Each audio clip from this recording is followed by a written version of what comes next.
Hey everybody, how's it going? Welcome to NoDQ&A video right here on NoDQ.com, as well as the YouTube channel and NoDQ&A videos affiliate, RingsideNews.com. WWE Survivor Series is this coming Sunday, live on the WWE Network. Free if you're a new user. Month of November, you get the first month free. Check it out. NoDQ.com will have the latest news and rumors regarding Survivor Series. Stay tuned to NoDQ.com for all that, as well as live results coverage on Sunday. Got your questions here from spring.me/Aaron Rift. So let's get started today with the first one from Todrick923.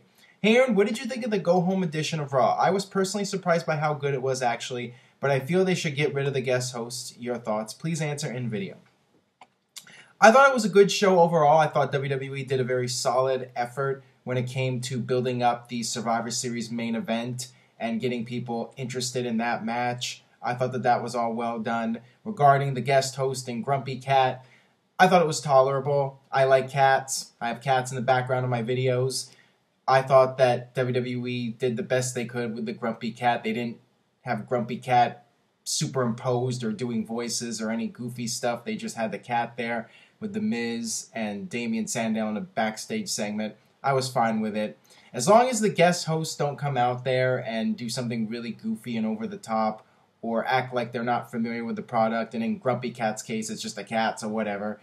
I thought it was fine. Had no issues with Grumpy Cat, really. Wasn't as bad as I was anticipating, actually. And next week with Larry the Cable Guy, not so sure about that one. Not getting my hopes up that WWE will minimize the guest host role. They'll probably do something really goofy next week, but we'll have to wait and see what happens with that. I got this question here from Chris Mace 39628. What was the reason for Erick Rowan replacing Sheamus on Team Cena? Did Sheamus get really hurt, or was it the plan or storyline all along? Well, clearly to me it was a storyline with Mark Henry doing the World's Strongest Slam and putting Sheamus out of the match. Now the question is why? Why is Sheamus being removed from the match and replaced with Erick Rowan?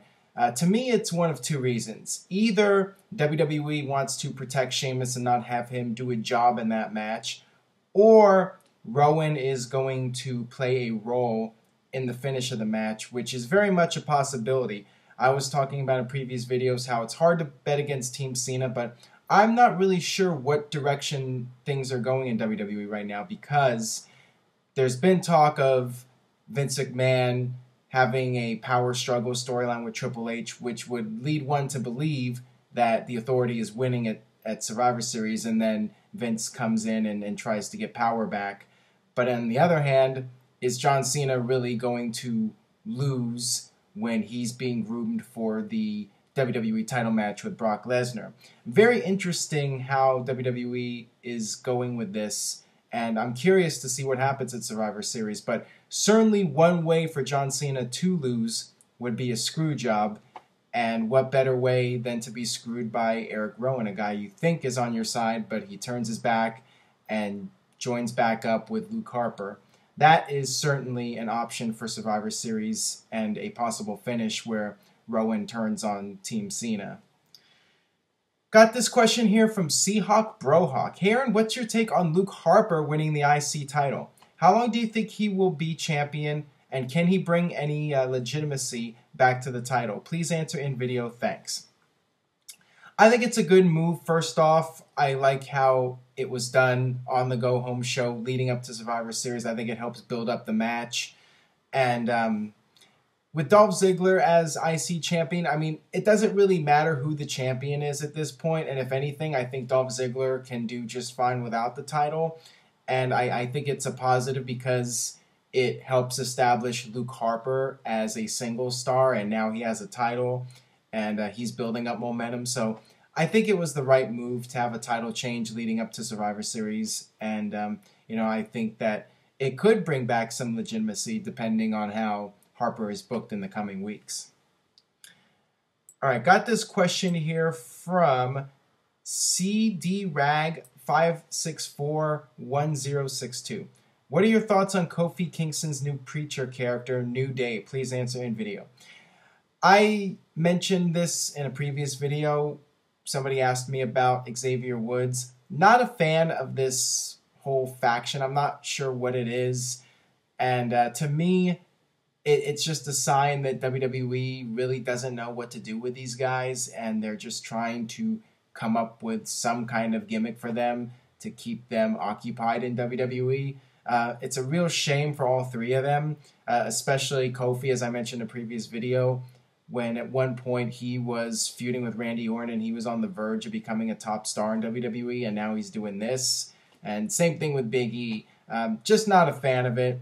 I don't see it having any kind of real potential to go anywhere. And I guess we'll see once they get in the ring if it goes anywhere. But based off of the vignettes, don't have very high expectations for this one. All right, this one comes from Will Hardy 117.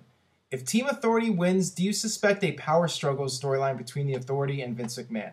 That is what I mentioned earlier. That is the speculation right now, that Vince will continue to feud with Triple H leading up to WrestleMania. And there's been the speculation that The Rock will come back and face Triple H in the big WrestleMania 30 main event for control of WWE. That's at least what's out there in terms of rumors. And that is one reason why I could see the Authority winning, even though, as I mentioned in previous videos, it's hard to bet against John Cena in any match, and I'm not really sure what's going to happen at Survivor Series, but I think if the Authority wins, then that is a clear sign that WWE is going in that direction with Authority versus babyface Vince McMahon, and Vince will have to enlist the services of somebody to help take back the company from Triple H. So we'll have a clear idea of where WWE is going for WrestleMania after Survivor Series. I mean, if John Cena's team wins, then I'm guessing that they're not going to go through with that Authority versus Vince power struggle storyline. But we'll have to wait and see what happens at Survivor Series. It's very intriguing, definitely. All right, this next question here comes from WWE Josh 42095. When Roman Reigns returns, should WWE update or change his entrance music, since it has not changed since the separation of the Shield? Well, I like the theme song, and I think a lot of people like it, and that's why WWE kept it for him. But what I think they could do is update it and remix it, maybe add some lyrics to it, similar to with Batista. His original theme song had no lyrics, no words, and then they did an updated version of it with the singing and all that. So they could do something like that, just update the song and give him something fresh for when he returns. I would definitely do that, actually. I would give him an updated remix of the classic Shield song and use that for his big return and his run leading up to WrestleMania. All right, got one more question here from T. Fur Nora A. Hey, Aaron, if the rumors are true about AJ Lee leaving WWE after Survivor Series, how do you think this will impact the Divas division? Well, first off, there's been the rumors about AJ Lee leaving and going away for months now. I mean, really, since CM Punk left the company, there's been the talk that, AJ Lee's going to leave and join her husband in retirement. And she did take a break after WrestleMania and then came back. Nobody really knows except for her what she wants to do. For all we know, maybe she does want to take breaks every now and then and have a schedule similar to a RVD or Chris Jericho, where she comes in for a few months and then takes some time off to be with her husband and then comes back and has her batteries recharged.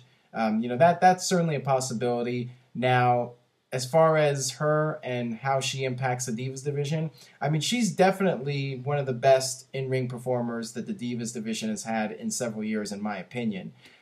It would definitely hurt to not have her around, but I think the Divas division will be just fine. I think the division has improved in recent years. It's definitely been better than it was 5 or 6 years ago. And, the Bella Twins are really trying to improve in the ring. You have Paige there.